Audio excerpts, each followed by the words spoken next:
Are you out there? There we are. All right. Well, good morning, church. It is good to see you, sort of, most of you anyhow, but I tried to greet as many of you as I could before the service began. For those of you who don't know me, my name is Barry DeShetler, and I have the divine privilege of serving as the interim pastor until I think it's June 28th, last Sunday in June, whatever that day is, I'll be here. And then you'll have a new pastor, and I know that you are already praying that God sends the right pastor to minister to you and to the people of this church. Pre-ramble, you know what that is, right? It's stuff I say before I say stuff. And I always have one of those. And pre-ramble this morning is about a couple of things. First, you might not know it, but they're going to have a serve opportunity board out in the lobby, narthex, whatever you call that area, just outside these doors. If you go to the coffee counter and you look up, there's going to be a big sign up there, and those are opportunities to serve that are going to be around. And for instance, last week I asked for people who would volunteer for 1 month, 4 weeks, to take care of the grass. And bless your hearts, do you know we had 4 or 5 people volunteer to do that? You folks are extremely responsive and supportive. And so that is the kind of thing that would show up on that board. I also found out that they're going to put financial opportunities, needs up there. Because, and I don't want to be the bearer of bad news, but the church has had for some time, not just recently, for some time financial difficulties. Last year there was a $16,000 pension obligation that was not met. It's been a long time since this church has paid apportionments. There are just lots of stuff out there. Last week, bless her heart, I didn't get permission to say her name, but somebody gave $2,000 to pay utilities. So you're just that kind of people. You're generous in giving, but of course you can't do that unless you know what the needs are. So they're going to put those kinds of financial opportunities out there too, because there are small things like $76 things that can be taken care of and met if somebody just knows about it. So you'll have the opportunity. And I just want to say thank you for all of those of you who do respond so graciously and generously with time or gift. I also want to say last week I promised that if you gave me your contact information, I would preach on whatever you wanted me to preach on. That may have been a mistake, because I got some strange things. There were a couple of outliers there. One person wanted me to preach on biblical herbs. I've never preached on biblical herbs or weeds or flowers or any such thing as that. But that was out there. I don't think I'm going to get to that one. But there were some that did fit into a general category, and I should know better than that because I'm a professional preacher. You know, I am able to take any person's question and, like a politician, answer the question I want to answer. If you know what I mean, I can kind of squeeze things into what I want. I remember the story of a Baptist preacher who every Sunday he preached baptism by immersion. Baptism by immersion. And even the Baptists got tired of it. And so the deacons in that church decided, well, we're going to give him a text where there's no possible way he could preach about baptism by immersion again. And so they gave him the story of original sin. You know the story about original sin, right? Adam and Eve in the Garden of Eden, and Eve eats the forbidden fruit. She gives it to her husband, and they both realize they're naked, and they go into hiding from God and maybe from each other. I don't know. But anyhow, and then God comes down and is walking in the garden and says, Adam, where are you? Well, the preacher is given the task by the deacons to preach this sermon on original sin. So he reads down through the text and he gets down to that question where God says, Adam, where are you? And then he says, friends, I have a 3-part sermon this morning. The first part is going to be Adam, where Adam was. The second part is where Adam should have been. And the third part is a few general remarks by baptism by immersion. So, you know, I can do that with folks. It's not too hard. Because the truth of the matter is, I only have 2 sermons. And if you listen to me long enough, I don't think you'll have that opportunity, or penalty. If you listen to me long enough, you know I only got 2 sermons. One sermon that I preach is Jesus is Lord. And the other sermon that I preach is God is gracious. And that's the only two sermons I ever preach. That's the sermon legs I walk around on in the pulpit. And I'll bet after this sermon is over, you could step back and say, oh, that was the Jesus is Lord. That was the God is gracious sermon. I'll bet you'll be able to do that if you think about it at all. Well, as I said, the results are in. Not going to do biblical herbs, but by far and away, and there were a lot of topics, good topics that I'll probably preach on. Relationships was one of them. Old Testament, New Testament religion and how those things tie together. That was in there. But the biggest one by far and away was on the topic of forgiveness. The trouble is that the topic of forgiveness is so large, I could not tell, because there wasn't really space in the paper, I could not tell what part of forgiveness you wanted me to talk about. Is it God's forgiveness of us? Or God's forgiveness of others?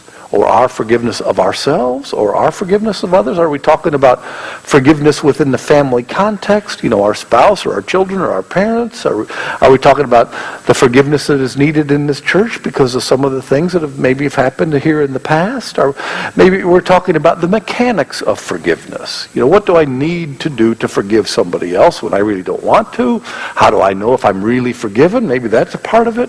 I decided that given the enormity of the subject, I probably had to spend 3 sermons talking about forgiveness. And that's all right, because that works out very biblically. Everything comes in 3s. You probably know that, right?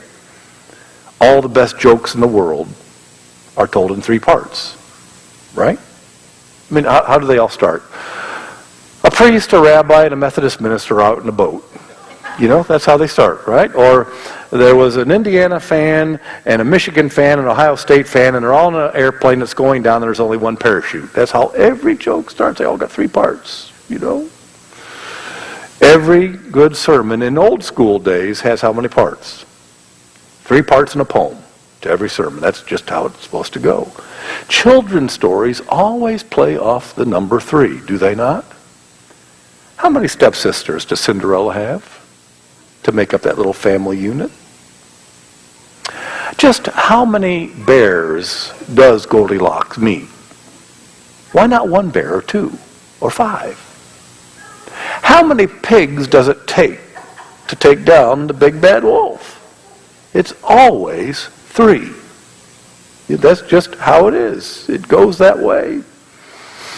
Well, it turns out that 3 isn't a number that's very important to Luke. He loves 3s, groups of 3. There are 3 groups that taunt Jesus at the cross. There are 3 groups of people that follow Jesus to the cross. There are, in Luke's gospel, 3 crosses and 3 crucifixions. And if you're a biblical scholar, you know that from the cross, Jesus is purported to have said 7 different things. The 7 last sayings of Jesus, or they call it the 7 words. But guess how many Luke records? 3 of them. Consider with me first the taunts, the 3 that are leveled at Jesus. According to Luke, when Jesus and the other 2 were being led away to be crucified, there are 3 groups that tongue-lashed Jesus, either on the way or there. The first group were the leaders. We're told in verse 35, and the people stood by watching, but the leaders scoffed at him, saying, he saved others, let him save himself if he is the Messiah of God, the chosen one. We're told next that the soldiers also mocked him, coming up and offering him sour wine and saying, if you are the king of the Jews, save yourself. Perhaps, though, the hardest one for me to fathom and get my head around is that in verse 39, one of the criminals who hanged there kept deriding him and saying, are you not the Messiah? Save yourself and us. Notice the similarity of the taunting. All 3 taunts focus on the significance of Jesus' death and its saving power. He saved others. let him save himself. Save yourself in verse 37, or save yourself in us in verse 39. Luke underscores in recording these taunts both Jesus' real identity and his real purpose for being on the cross. It is to save people, to buy them back, if you will, to redeem them. That's what redeem means. It means to purchase back. Those who are deriding Jesus, they do not realize that they are being ignorant. He says of them, Father, forgive them, for they do not know what they are doing. They're acting stupidly. These folks do not realize he is saving people, not by coming down from the cross, but by staying up on it. Jesus is offering himself as a sacrifice, a lamb, if you will, to pay the penalty of sin. Jesus is willingly and knowingly limiting his power for the sake of others. You and I and the rest of the world, we have a strange understanding of power. We think, as most of the world does, that power is most significant when it is displayed. When the boxer stands triumphantly over a fallen combatant in a defiant pose, that's power. You know, when the battleship discharges all of its guns, that's power.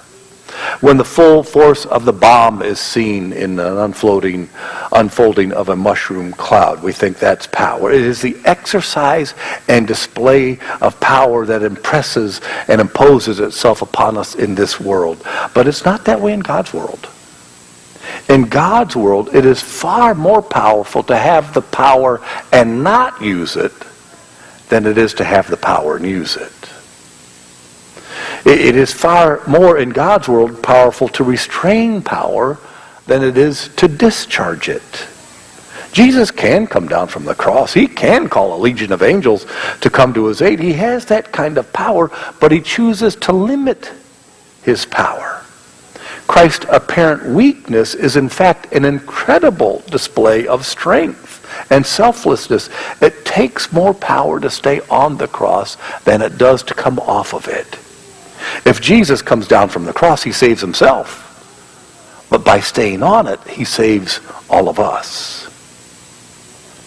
The real puzzle for me in the story of the crucifixion are the conversations that happened on the cross between these criminals and Jesus.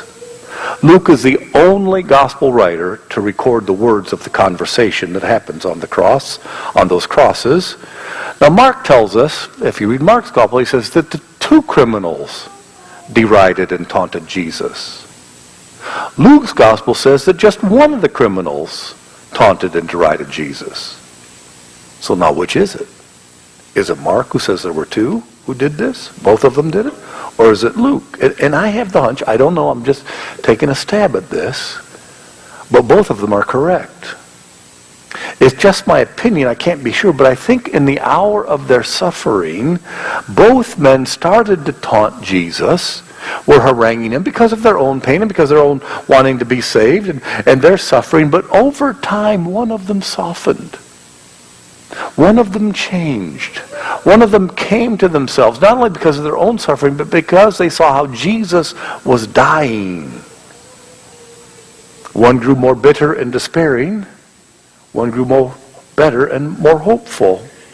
Because you see, this is the strange thing about suffering, folks. The same suffering can cause some people to curse and other people to pray.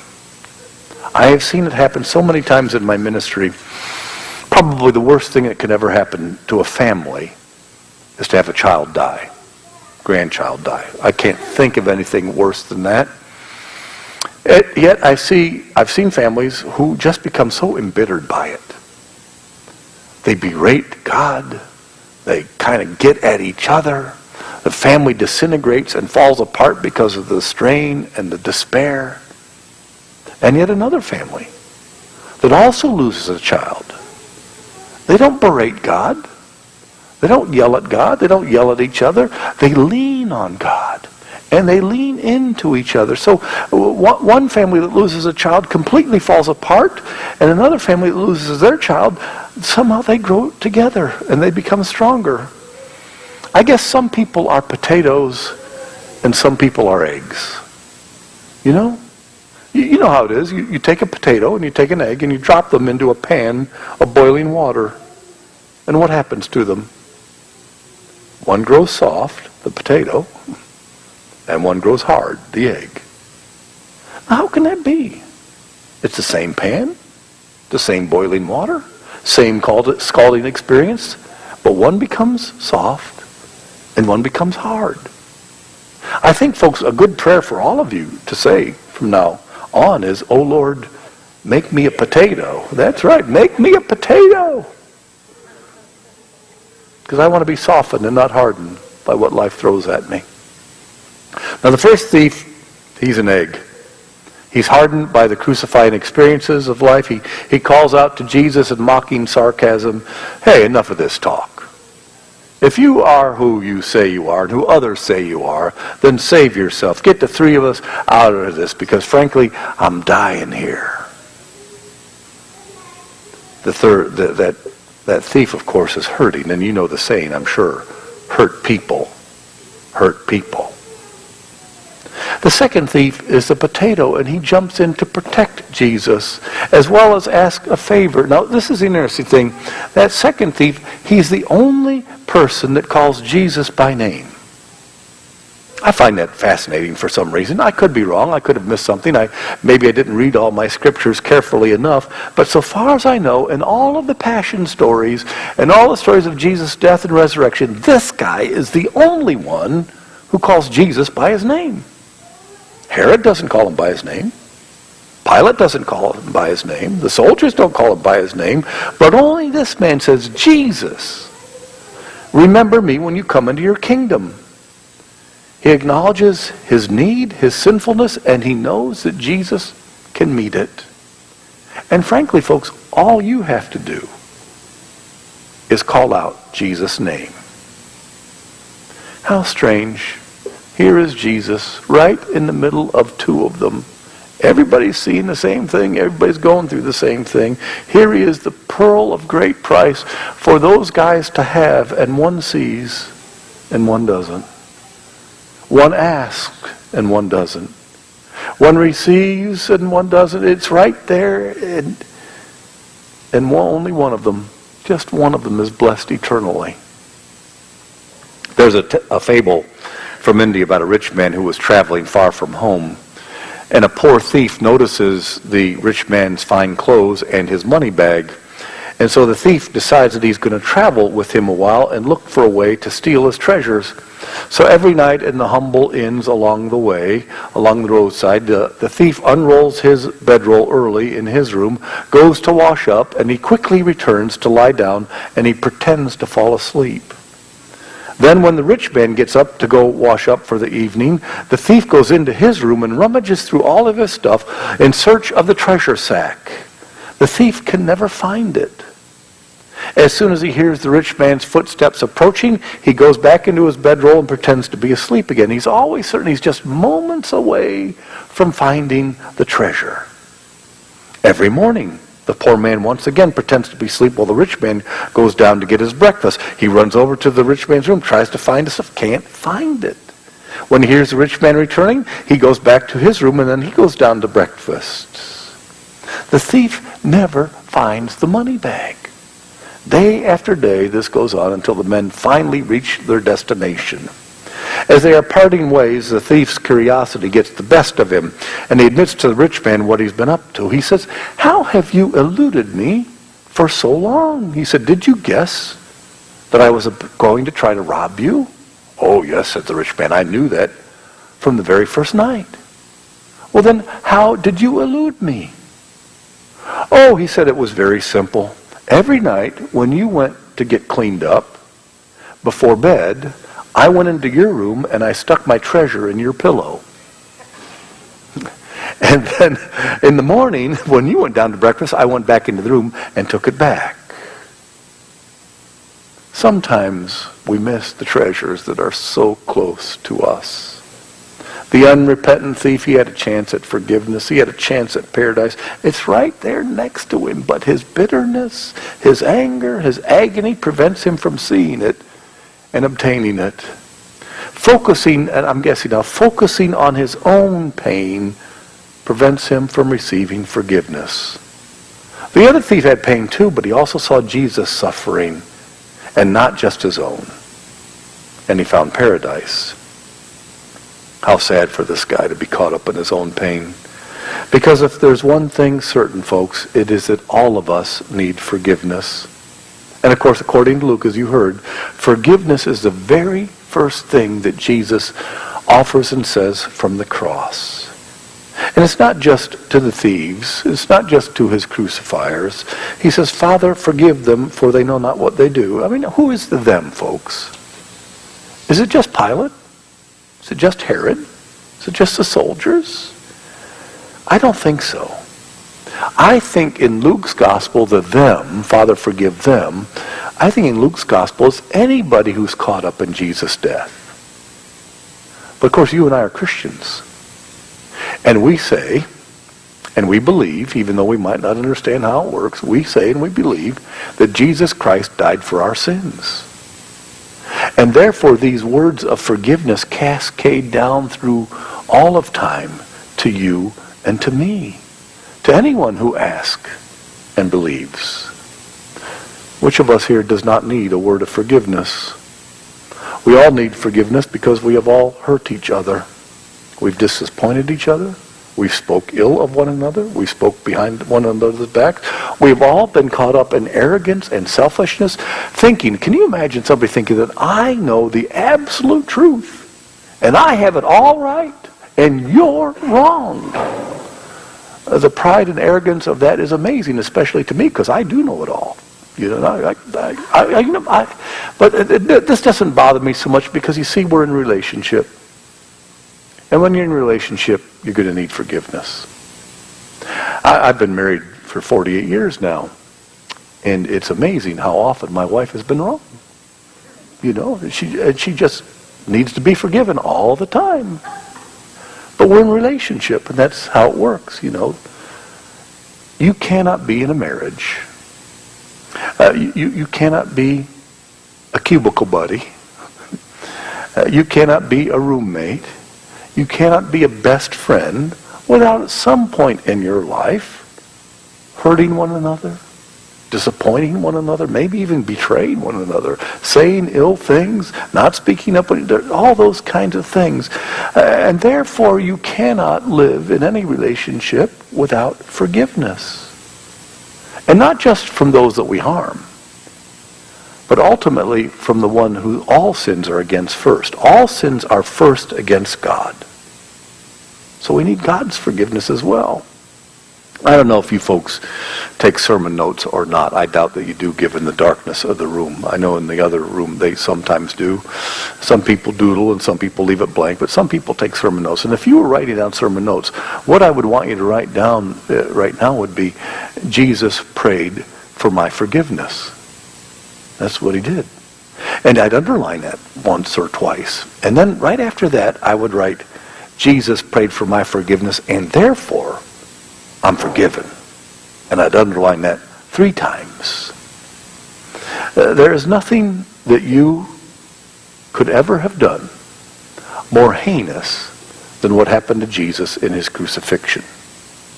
Now, you might think you've done some terrible things. Maybe you have done some terrible things, but nothing is more awful than the crucifixion of Jesus. And we have all been involved in that, if he paid for our sins. And Jesus offered his forgiveness to the leaders, to the crucifiers, to the thieves on the cross, and to you and to me. This thief isn't any great theologian. He doesn't understand the process of forgiveness. He doesn't know that there are really 4 steps for forgiveness to take place. There's confession that needs to be made. There's pardon that has to be offered. There's penance that has to be paid, and restitution that's offered. The thief couldn't have offered all 4 of those things if he wanted to anyhow. And yet when Jesus is called out by him by name, and he says, Jesus, remember me when you come into your kingdom, Jesus replied, truly I tell you, today you'll be with me in paradise. Now, this thief, he's not probably a very smart guy. Probably doesn't know the scriptures. Certainly has never heard of the Apostles' Creed or doesn't understand the doctrine of the Trinity. He only knew that he was dying. that he was in need of forgiveness and that Jesus could help. And that's really all it takes, you know. An acknowledgement of need coupled with desire and a plea to Jesus. And Jesus will always respond with forgiveness to anybody who asks. You know, when Jesus said important things, he always prefaced his words with truly. Truly, truly, or verily, verily, I say unto you, or amen, amen is what it really is. But the thing is, he always used those words when he was speaking to a group. But here he says it to just one individual. Truly, I tell you, today you'll be with me in paradise. Or is it not to a group? Is this repentant thief somehow representative of all of us? Today, perhaps we can be in paradise as forgiven persons. I don't know if you've read the book or not, Les Miserables by Victor Hugo. You read that book? Maybe you saw the Broadway play. My wife and I are watching the series. It's on PBS. The old people watch PBS. It's on Sunday nights, and this is week 3, you know, of the series of Les Mis. And in the book, and I read this a long time ago, Hugo describes the fall, the actual moral disintegration of Jean Valjean, who was a common laborer who was sentenced to 5 years in prison for stealing a loaf of bread to feed his starving family. The ravages of Valjean's time in prison, which has stretched from 5 years to 19 years, have, as Hugo describes it, withered his soul. Once Valjean is released, the descent continues. No one will give him work.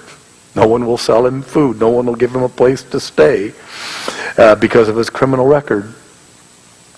Hopeless and exhausted, he stumbles into the house of an old bishop who greets him courteously, treats him like an honored guest. Valjean, though ever the hardened realist, is confused by his host, the bishop's generosity, and he's unwilling to believe and accept the genuineness of such treatment. And so Jean Valjean steals the silverware out of the bishop's cupboard and he flees into the night. The next day the police arrive at the bishop's house with the captured criminal and with the silverware.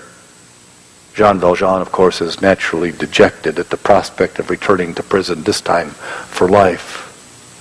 Confronted by the man who returned his generosity with treachery, the bishop astonishes both the thief and his arresters by saying to Jean Valjean these words, I'm quoting now, I'm glad to see you, but I gave you the candlesticks too, which are also silver like the rest, and would bring 200 francs. Why didn't you take them along with the cutlery?